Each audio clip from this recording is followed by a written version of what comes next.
అండి అందరికీ ఈ వీడియో వచ్చేసి మొన్న లాస్ట్ ఫ్రైడే తీసిన వ్లాగ్ అనమాట. సాటర్డే సండే కొంచెం షాపింగ్ పనులు, అక్క వాళ్ళ ఇంటికి వెళ్ళానది కాక నైట్ షిఫ్ట్ ఇలా అవటం వల్ల ఎడిట్ చేయడం అనేది మర్చిపోతున్నాను అనమాట.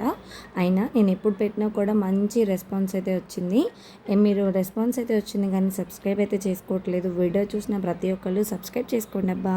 ఇంతకీ ఇక్కడ ఏం చేస్తున్నానంటే, నేను ఆల్రెడీ నా వీడియోస్ చూస్తున్న వాళ్ళకైతే తెలిసే ఉంటుంది, నేనైతే రాహుకాల దీపం పెడుతున్నాను అనమాట అమ్మవారి గుళ్ళో. సో ఈ పిల్లలకి హాలిడేసే కాబట్టి నేను పిల్లల్ని ఇంటి దగ్గర వదిలిపెట్టి రాలేనని చెప్పి ఇంక ఇల్లు దగ్గర అయినా సరే గుడికి ఆటోలో అయితే పిల్లల్ని తీసుకొని వచ్చి ఇక్కడ రాహుకాల దీపం అయితే పెడుతున్నానండి. నేనైతే కంప్లీట్గా 5 అనుకున్నాను. 5 అనుకున్న తర్వాత ఫస్ట్ 2 పెట్టిన తర్వాత రిలేటివ్స్ చనిపోవటం వల్ల మాకు సూతకం అంటారు కదా, 15 days అట్లా వచ్చింది. మళ్ళీ లాస్ట్లో మాకు లగ్న పత్రిక ఇలా అని వచ్చింది అన్నాను కదా. సో నాకు సంబంధించిన పర్సనల్ ఇష్యూస్ వల్ల ఇలా ఒక 1 month గ్యాప్ అయితే వచ్చింది. ఇది 3rd time ఇలా పెట్టుకున్నాను అనమాట. ఫస్ట్ 2 times చేసిన దానికన్నా కూడా ఈసారి కొంచెం తెలుసుకొని నేను మార్పులు చేర్పులు అయితే చేసుకున్నానండి. నిజంగా మీరు నమ్మరు, నేను అనుకున్నట్టు నేను పెట్టిన 2 అంటే 2 timesకి నేను అనుకున్నట్టు సక్సెస్ అయిపోయినట్టే. ఆల్మోస్ట్ 80 దాకా వచ్చేసినట్టే.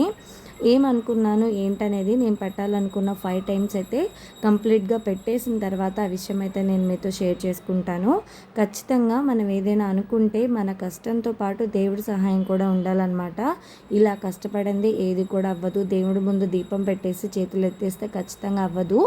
అలాగే అనమాట ఇది కూడా. ఇంకా శుభ్రంగా దీపారాజన అయితే చేసుకొని అక్కడే బాదం పాలు అలా ఉన్నాయన్నమాట, అవి కొనుక్కొని తాగేసి ఇంకా ముగ్గురం అయితే రిటర్న్ అయిపోయామన్నమాట. వీడియోలో ఉందో కామెంట్ చేసి ప్లీజ్ సబ్స్క్రైబ్. Thank you.